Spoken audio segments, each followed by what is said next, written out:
Jack en los cielos. Washington encendió las alarmas con un NOTAM que advierte sobre una situación potencialmente peligrosa y 60 días de precaución sobre el espacio aéreo del Perú y gran parte de la región. Pero la respuesta peruana fue inmediata y desafiante. No hay impacto alguno en la aviación civil, remarcó el gobierno, dejando claro que el cielo nacional se gobierna desde Lima, no desde la FAA. Mientras Trump presume que el narcotráfico gobierna el Perú y amenaza con intervenciones, el Ejecutivo en Palacio de Gobierno desmonta ese libreto con cifras contundentes. Erradicación récord de hectáreas de hoja de coca ilegal. Toneladas de cocaína incautadas y duros golpes a las organizaciones criminales en el Braem y la Amazonía. Esos datos son munición política frente a la intimidación aérea y militar. Los detalles a continuación, en voz de la patria grande. El Perú le puso un alto. La advertencia llegó desde Washington, envuelta en tecnicismos y códigos de aviación, pero con un mensaje político clarísimo. Posible actividad militar. Situación potencialmente peligrosa. 60 días de alarma sobre el cielo del Perú y de buena parte de Sudamérica. Y, sin embargo, la respuesta peruana fue seca, firme, sin titubeos. En lugar de ceder al miedo, el gobierno peruano puso los puntos sobre las íes. No hay impacto alguno en la aviación civil del Perú, ni cambios en las condiciones de operación del espacio aéreo nacional controlado por Corpac. No hay implicaciones ni restricciones operativas para el Perú, ni para las aerolíneas u operadores peruanos después del NOTAM de la FAA, afirmó el comunicado oficial, desmontando de entrada el intento de sembrar incertidumbre en el Aeropuerto Internacional Jorge Chávez y otros terminales del país. Porque lo que hizo la Administración Federal de Aviación de Estados Unidos no fue poca cosa. Emitió múltiples avisos de seguridad instando a las aerolíneas a tener precaución al volar sobre el Perú, Ecuador, Colombia y partes del Pacífico Oriental, alegando posible actividad militar y riesgo de interferencia en la señal GPS durante 2 meses. En la práctica, ese tipo de advertencias dibuja en rojo el mapa del cielo latinoamericano. No son simples recordatorios técnicos, son mensajes geopolíticos. Cuando la FAA habla de situación potencialmente peligrosa, está construyendo un relato donde el espacio aéreo de la región, y específicamente el peruano, aparece como un tablero militar vigilado y administrado bajo parámetros estadounidenses. Y Lima decidió no aceptar ese papel. Al insistir en que su espacio aéreo permanece en pleno funcionamiento y que no existen restricciones ni cambios para los operadores nacionales, el gobierno de Dina Boluarte no solo defendió a sus aerolíneas, defendió su soberanía. Le dijo al mundo, con palabras medidas desde Torre Tagle, que el cielo peruano no se gobierna desde Washington. Este no es un episodio aislado. Las tensiones se han incrementado desde que la administración Trump sugirió despliegues militares en la región. Tras operaciones pasadas y amenazas latentes, la propia FAA ha restringido vuelos anteriormente en el Caribe, generando cancelaciones masivas como demostración de poder. Brian Bedford, exadministrador de la FAA, reconoció en su momento la estrecha coordinación con los militares estadounidenses. En ese mismo guión, el que el Perú se niega a repetir, primero se declara la crisis, luego se imponen restricciones, se cancela el tráfico civil y se genera una sensación de inestabilidad permanente. En el caso peruano, la ofensiva tiene un componente que toca fibras sensibles. Trump no ha disimulado su postura agresiva. Vamos a empezar a atacar a los narcos. Las mafias gobiernan esos países, ha insinuado. Según medios conservadores estadounidenses, no es solo una amenaza retórica, es un intento de presentar al Perú y a sus vecinos como territorios sin Estado o narcoestados fallidos.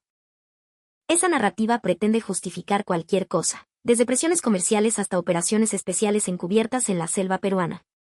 Si el narcotráfico gobierna, entonces, en el relato trumpista, Washington tendría el derecho de entrar y poner orden. El Perú, con su respuesta al NOTAM, tira abajo esa narrativa. Ahí entra en escena la postura del Estado peruano, no como espectador, sino administrando la presión. Frente al discurso injerencista, Lima apela a los resultados.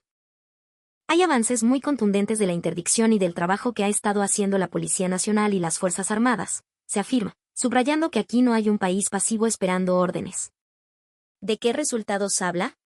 De datos que desmontan el relato de un Estado rebasado. Primero, la incautación histórica de toneladas de clorhidrato de cocaína que pretendían salir por los puertos del Callao y Paita.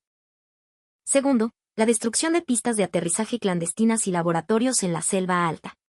Tercero, la desarticulación de bandas criminales transnacionales que operan en el país. Esas cifras son la defensa política contra la idea de que se requiere una intervención militar extranjera. Si el Perú está logrando golpear la cadena de suministro del narcotráfico y reducir la criminalidad en zonas críticas, ¿con qué argumento se puede hablar de mandar tropas? La realidad contradice el libreto de la intimidación. Además, el gobierno peruano coloca sobre la mesa el tema que Washington suele barrer debajo de la alfombra, su propia responsabilidad. Se remarca que Estados Unidos debe asumir la obligación de reducir su voraz consumo de drogas y frenar el tráfico de armas que terminan en manos de las organizaciones criminales en Sudamérica. No es solo problema del sur, es un circuito binacional. En ese contexto se entiende la comunicación entre la Cancillería peruana y el Departamento de Estado. No fue una conversación decorativa.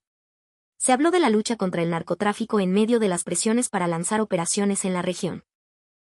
El Perú insiste en cooperación, inteligencia compartida y apoyo logístico, pero con límites claros. La Constitución es firme, colaboración sí, subordinación no. Esa línea roja es precisamente la que incomoda a quienes sueñan con convertir el Braim o el Putumayo en un escenario de operaciones para sus propios soldados. Por eso es tan importante que, frente al NOTAM, el mensaje peruano haya sido doble, técnicamente claro y políticamente firme. Se reconoce el aviso, se revisan los protocolos en el MTC, pero se deja sentado que no hay restricciones operativas. El cielo no se cierra porque alguien en el norte decidió subir el volumen de la alarma. Ya al lado estadounidense, el lenguaje se llena de vaguedades, actividades militares, posible interferencia GPS. No se detallan maniobras concretas, se construye un clima.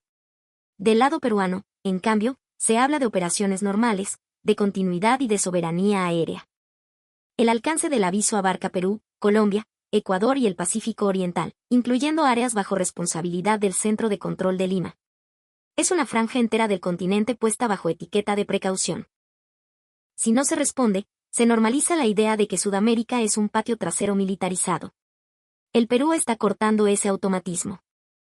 Aunque se admiten desafíos significativos para frenar el crimen organizado, de ese reconocimiento no se desprende que la respuesta tenga que ser un batallón extranjero cruzando la frontera. En definitiva, al afirmar que no hay cambios para sus aerolíneas, el Perú protege también la estabilidad regional. Si una economía clave del Pacífico sudamericano se planta, el mensaje hacia los vecinos es claro, no todo aviso se acepta como dogma. En síntesis, Washington intentó una vez más envolver su política de fuerza en un lenguaje de seguridad aérea, pero se topó con un Perú que no se deja arrastrar al libreto del miedo. Con datos en la mano y el cielo abierto, Lima le recordó a Estados Unidos que en América Latina ya no basta con amenazar. Hay países dispuestos a responder. Voz de la Patria Grande. Soy Juan José del Castillo, director del canal Prensa Alternativa. Si quieres ser parte de la comunidad, suscríbete. A nombre del equipo, me despido con esta expresión en el quechua milenario, Tupanán Chiscama, cuya traducción es hasta volvernos a encontrar.